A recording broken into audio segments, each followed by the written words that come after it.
Hello बच्चों, स्वागत है आपका मेरी क्लास में। मैं नीता मंडल। तो चलिए शुरू करते हैं हम अपनी क्लास। इस क्लास में मैं एक्सरसाइज 2 करवाने जा रही हूँ आपको।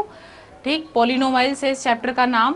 मगर इससे पहले मैं आपको इस एक्सरसाइज का इंट्रोडक्शन दूंगी, इंट्रोडक्शन ऑफ पॉलिनोमिल्स। इसमें अभी जो है हम क्वेश्चन नहीं शुरू करेंगे, पहले समझेंगे कि पॉलिनोमिल्स होते क्या हैं। ठीक है, तो उसको पॉलिनोमिल्स को जानने के लिए सबसे पहले हमें टर्म्स जानने होंगे कि टर्म्स क्या होती है। टर्म्स क्या है, इस रूप में होती है। ठीक है बच्चे, इसमें जो ये वाला पार्ट होता है ये होता है number part.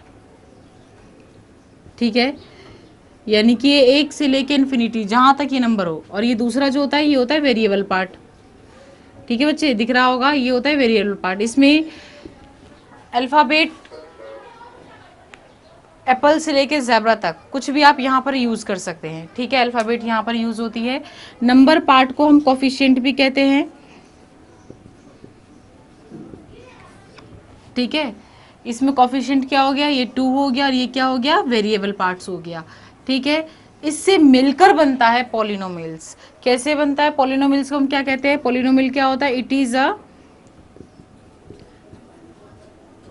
Chain of terms. ये क्या है, टर्म्स की एक चेन होती है जो कि प्लस माइनस के साइन के साथ जुड़ी होती है। जैसे कि मैं यहाँ पर लिख रही हूँ 5x² प्लस 2x प्लस 4। तो आप यहाँ पर देखिए, ये जो 5x है, ये वाला जो टर्म है, ये 2x के साथ जुड़ा हुआ है, ये दूसरी टर्म्स के साथ जुड़ा है। किस साइन के साथ जुड़ा है, प्लस के साइन के साथ जुड़ा है। ठीक है, तो ये क्या है, ये क्या बन रहा है, पॉलिनोमिल्स बन रहा है। कैसे कि जो 5x जो टर्म है ये प्लस के साइन के साथ दूसरी टर्म्स के साथ जुड़ा है, फिर ये एक और 4 है, इसके साथ भी प्लस के साथ जुड़ा है। ठीक है, तो ये एक चेन की तरह आप देख रहे हैं, टर्म जुड़ी है किसके साइन के साथ, प्लस या माइनस के साइन के साथ। ठीक है, इनको भी हम कुछ कैटेगरी में बांटते हैं इनको समझने के लिए।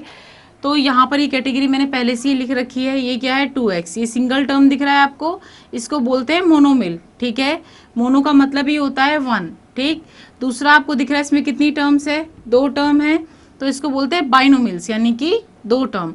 ये आपको दिख रहा होगा यहाँ पे 3 टर्म है, तो ये ट्राइनोमिल्स। ठीक, और यहाँ पर जो है मोर देन 3, यानी कि 3 से ज़्यादा जब टर्म्स होगी तो इसे हम पॉलिनोमियल ही कहेंगे। ठीक है, जब 3 से ज़्यादा टर्म्स होती हैं। ठीक है, तो ये आपको समझ में आ गया। मैंने इसमें सिर्फ आपको पॉलिनोमियल एक्सप्लेन करवाया है कि वो कैसे होता है और उसको इनके हिसाब से उनको किन किन कैटेगरीज में बांटते हैं। ठीक है, ये आप उतार लीजिए, इसको पॉज करके आप कर लेना। मैं इसके बाद अगला जो करवाने जा रही हूँ वो है डिग्री ऑफ पॉलिनोमियल। ठीक है, या डिग्री ऑफ वेरिएबल बोल लो। ठीक है, इसको मैं शुरू करवा रही हूँ। इसको मैं रफ कर दूँ बच्चे, आप इसको उतार लीजिए।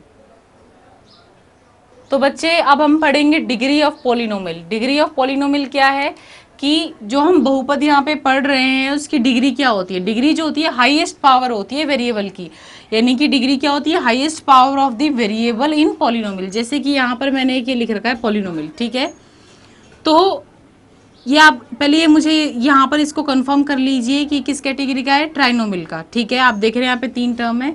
ठीक, तो यहाँ पर जो है इसकी हाईएस्ट पावर क्या है बच्चे, 2। कितनी है, 2। ठीक है, इसी तरह अगर यहाँ पर कुछ भी होता, मान लो ऐसे होता,